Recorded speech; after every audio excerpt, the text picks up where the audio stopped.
Being a volleyball player, training is very important, so come with me on our training day. Before we do our play, we always do some drills. Para talaga mga professional, no? Pero it's very important. So, mas marami talaga kaming time mag-drills, mag-warm up, kaysa maglaro. Which is very good para more energy. Now, we're gonna do the spiking. Receive muna para makaset ng maayos ang setter. O isa pa nga, be. Parang pangit nun. Palagi ko talagang ginagawa na ganyan. Nasa likod yung bola. Kaya namabalik likod ko ay. Pero buti nilang bumabalik siya. Ganun. Galit na yung setter namin. O, di ba? Block ng block. O, hindi naman nabutang net. So nga, change setter na lang tayo. We yarns. May pa-slow mo pa si auntie.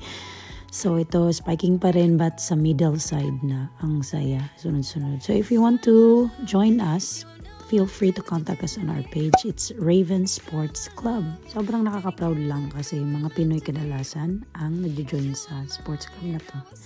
So this time, it's game time. This is boys versus girls.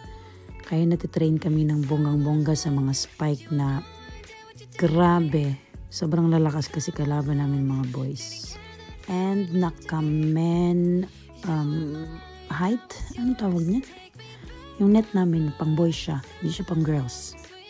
Or mix, maybe. Something like that.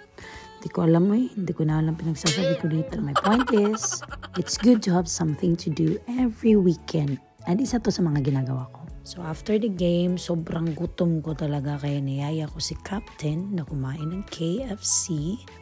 Yes, may KFC din dito sa Sweden.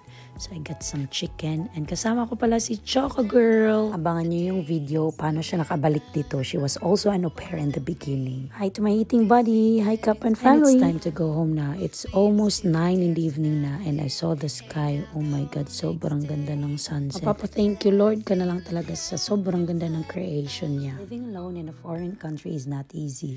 There will be times homesickness will strike you. But doing sports and other activities during weekends help a lot, and just live one day at a time.